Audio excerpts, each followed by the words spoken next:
C'est des gens bons à mettre au mur. Et pan. C'est tout. De qui parlez-vous? Je parle de ces gens-là qui vous gouvernent, qui sont en train de vous conduire pour vous dîner comme à l'abattoir, comme nous conduit les bêtes. Et encore mieux et encore plus, parce que au cours des derniers mois, nous avons obtenu pour la première fois des éléments sur qui est vraiment pauvre dans ce pays. Où se trouve la vraie misère dans ce pays? Alors il y a une grande étude qui est passionnante, qui date de la fin de l'année 2009, mais il a fallu le temps qu'on exploite, sur qui sont les vrais pauvres dans ce pays. Où est la vraie misère dans ce pays? Est-elle en Seine-Saint-Denis? Non, elle est dans le Cantal et dans la Creuse. Les formes de pauvreté les plus graves, ce qu'on appelle la pauvreté monétaire, les gens qui n'ont pas de fric, quoi. Ceux qui ont les immeubles les plus dégradés, ceux qui vivent le plus loin possible des services de santé, ceux qui n'ont pas accès aux prestations sociales, parce qu'ils ne savent simplement pas que ça existe, ils sont dans le Cantal et dans la Creuse. Une fois de plus, cette culture de l'excuse qui dit c'est parce qu'ils sont pauvres, etc., est une escroquerie, mais maintenant on en a la preuve. Je vais publier la semaine qui vient une étude là-dessus qui montre la comparaison entre les 5 départements les plus pauvres de France, tous à la campagne, tous ruraux, et cette histoire comme quoi c'est la misère qui génère le crime, elle est fausse depuis Victor Hugo, on le sait, mais là maintenant on le prouve.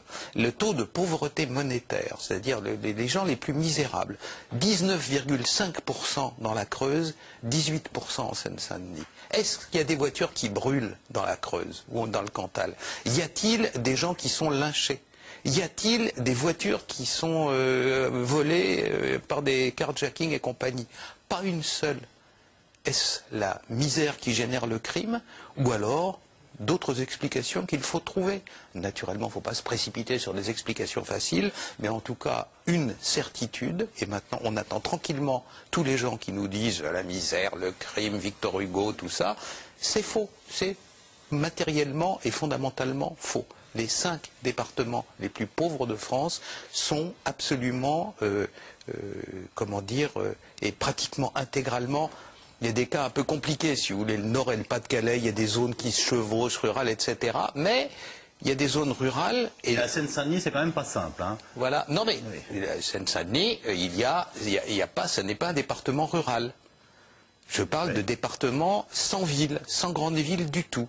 Le Cantal, il n'y a pas de grande ville. La Creuse, il n'y a pas de grande ville. On a choisi des cas chimiquement purs. Eh bien, c'est là où il y a la vraie misère. Les 2/3 des immeubles dégradés de France, nous dit ce rapport de l'Inspection Générale des Affaires Sociales, ils sont dans la ruralité profonde. Les gens, à l'époque, dans le rapport, c'est des officiels, ils parlent de honte et de scandale. Les 2/3. La vraie misère, elle est là-bas et il n'y a aucune espèce de déprédation.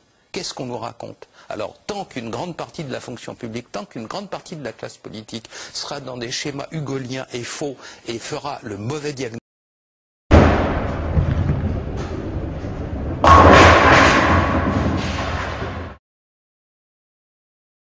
Oh là là!